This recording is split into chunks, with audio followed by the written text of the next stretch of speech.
নমস্কার বন্ধুরা, মানবীর রান্নাঘরে আপনাদের সবাইকে স্বাগত জানাই। আমি আজকে চিকেনের একটা খুব সিম্পল রেসিপি নিয়ে চলে এসেছি। কাঁচা লঙ্কা, লেবু, এই দুটো মেন উপকরণ। কাঁচা লঙ্কা, লঙ্কা, মুরগি বা লেমন চিলি চিকেন। আর চিলি চিকেন নয়, মানে ওইভাবে নামটা বললাম, কিন্তু এটা খুবই সিম্পল একটা রেসিপি। যাদের শুকনো লঙ্কা খাওয়া বারণ তাদের জন্য তো খুবই ভালো, আর এমনিও খেতে যথেষ্ট ভালো হয়। পোলাও বা রুটির সাথে খুব ভালো লাগবে খেতে। খুব স্পাইসিভাবে যারা চিকেন খেতে পছন্দ করেন তাদের অবশ্য খুব একটা হয়তো ভালো লাগবে না, কিন্তু সিম্পলভাবে যারা পছন্দ করেন খেতে এবং কাঁচা লঙ্কা দিয়ে যারা রান্নাটা করেন তাদের জন্য কিন্তু বেশ ভালো লেগেছে আমার রেসিপিটা। তো এরকমভাবে আমার কমই করা হয়, কিন্তু বেশ ভালো লাগলো। এই গন্ধরাজ লেবুর জন্য লাগবে, আমি 800 গ্রাম চিকেন নিয়ে নিয়েছি, ভালো করে ধুয়ে। এর মধ্যে টক দই 5 চামচ দিয়েছি। আর গন্ধরাজ লেবুর এই যে সবুজ অংশটা, খোসার সাদাটা কিন্তু নেওয়া যাবে না, সেইটা আমি একটু কুড়িয়ে নিয়ে নিলাম, প্রায় পুরো লেবুটারই। আর 1 চামচ মতো নিয়েছি, লবণ নিয়েছি।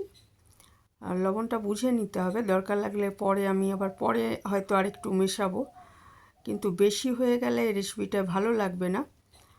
হ্যাঁ, বিশেষ করে যখন রুটি দিয়ে খাওয়াবে। আর এই 1 চামচ আমি কাঁচা লঙ্কাগুলো খুব ঝাল, 1 চামচ কাঁচা লঙ্কা বাটা দিয়েছি। যে যেরকম ঝাল খেতে পছন্দ করেন সেইভাবেই দেবেন। আর কিছু কাঁচা লঙ্কা আমি চিড়েও দেবো, তার থেকেও একটু ঝাল পাওয়া যাবে। 1 চামচ দিয়ে দিলাম ধনে বাটা। ধনে গুঁড়ো ছিল না আমার, সেই জন্য আস্ত ধনে বেটে নিয়েছি। আর জিরে গুঁড়ো কিন্তু দেবো না এতে, শুধু ধনে গুঁড়ো বা ধনে বাটা এটাই ব্যবহার করব।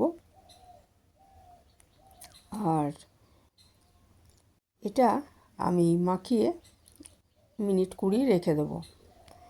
আর এখানে একটা আমি মশলা করে নিচ্ছি। 2 মাঝারি সাইজের পেঁয়াজ আর কয়েক কোয়া রসুন আমি নিয়েছি, 10-12 কোয়া, সেটা পেস্ট করে রাখলাম। তারপর কড়াইতে সর্ষের তেল নিয়েছি, নিয়ে আমি কিছু আলু ভেজে নিচ্ছি। এমনিতে এই রান্নাটায় কিন্তু আলুর ব্যবহার সাধারণত করা হয় না, তবে আমি আলু দিয়েই করেছি, তাই সেটাই শেয়ার করেছি আপনাদের সাথে।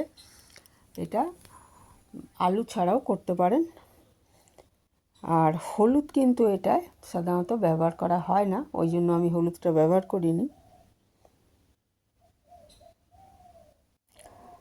দিয়ে দিলাম একটা মাঝারি সাইজের পেঁয়াজ কুচি, 2টো বেটে নিয়েছি, আর এই একটা হচ্ছে একটু টুকরো করে দিয়েছি। একটু ভেজে নেব, খুব কড়া বেরেস্তার মতো ভাজার দরকার নেই, মোটামুটি ভাজা হলেই চলবে।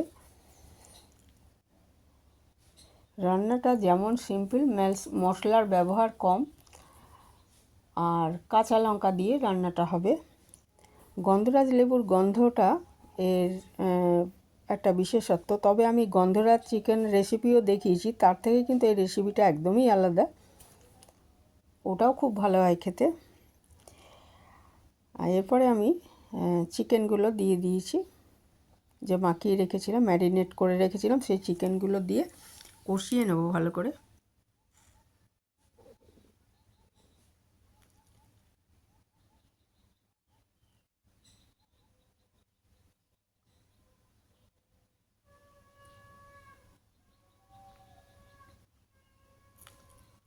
তো ভালো করে কষিয়ে নিচ্ছি।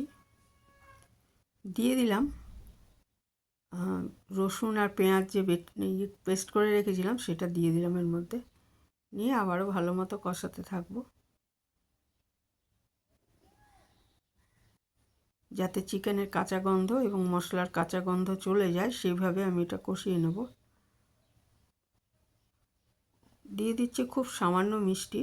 সাধারণত এই রান্নায় মিষ্টির ব্যবহার সেরকম নেই, কিন্তু দই দিয়েছি তো, আর ওদিকে লেবুটা মেন গন্ধটাই ইউজ হবে, লেবুর রস সরাসরি ব্যবহার করা হয় না, কিন্তু ওই টক দই আছে অনেকটা, সেই জন্য একটু মিষ্টি দিলাম।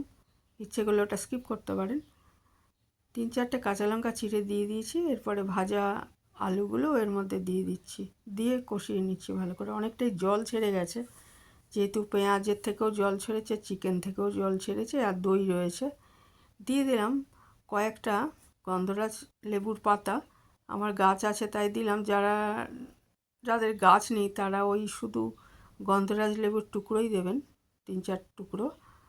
আর রস চিপে দেওয়ার কোনো প্রয়োজন নেই, এটা জাস্ট গন্ধটা হওয়ার জন্য। আর ওই যে সবুজ অংশটা, খোসার সবুজ অংশটা কুড়িয়ে দিয়েছি, ওটার থেকেও কিন্তু একটা খুব সুন্দর গন্ধ আসবে।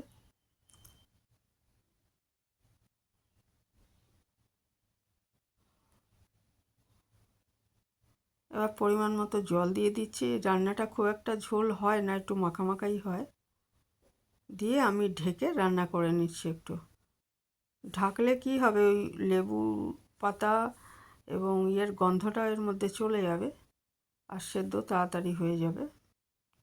রান্নাটা একদমই তৈরি হয়ে গেছে, পরিবেশনের জন্য শেষ করলাম।